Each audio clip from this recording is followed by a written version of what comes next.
தாய் தமிழ் உறவுகளுக்கு வணக்கம். மாறுவேடத்தில் தொகுதிக்கு சென்றார் ஜோசப் விஜய் என்ற தலைப்பில் இந்த காணொளியை காண்கிறோம். மாறுவேடத்தில் தொகுதிக்கு சென்றார் ஜோசப் விஜய். ஜோசப் விஜய் பெரம்பூர் தொகுதியில் போட்டியிட்டு வெற்றி பெற்றார்.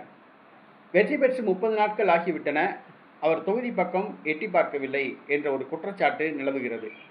நன்றி தெரிவிக்க கூட பெரம்பூரில் அவர் செல்லவில்லை, சென்னையில் இருந்து கொண்டே பெரம்பூருக்கு செல்லவில்லை என்று கூறப்படுகிறது.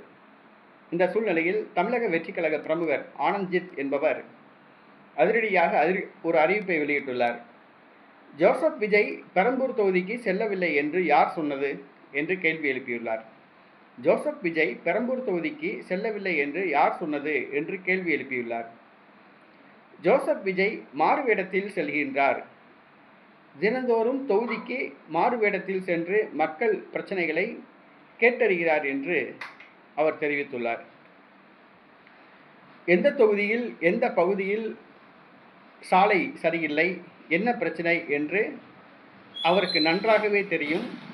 தொகுதிக்குள் மாறுவேடத்தில் சென்று மக்கள் குறைகளை கேட்டறிகின்றார் என்று அவர் கூறியுள்ளார்.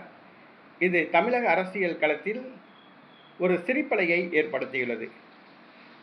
பழங்காலத்தில் மன்னர்கள் மாறுவேடத்தில் செல்வார்கள். மக்களிடம் சென்று மக்கள் பிரச்சனைகளை கேட்டறிவார்கள். மேலும் பிரச்சனைக்குரியவர்களை கையுங்களவுமாக பிடிப்பார்கள்.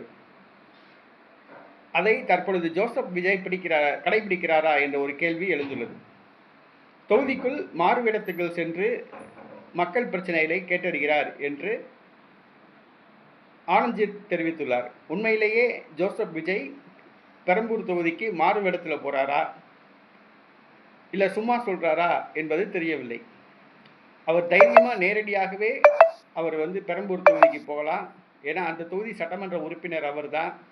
சட்டமன்ற உறுப்பினர் அலுவலகத்தில் அமர்ந்து மக்கள் குறைகளை கேட்கலாம்.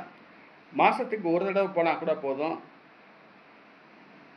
வாரத்துக்கு ஒரு நாள் ஒரு தெருவுக்குள்ளே போய் பார்க்கலாம். யாரும் பிரச்சனை பண்ண போகிறது கிடையாது. மக்கள் வேணால் கூட்டம் கூடுவாங்க. ஆனால் ஜோசப் விஜய் மாறுவேடத்தில் போகிறாரு அப்படிங்கிறாங்க. அது உண்மையா பொய்யாங்கிறது தெரியல. கடவுளுக்குத்தான் வெளிச்சம்.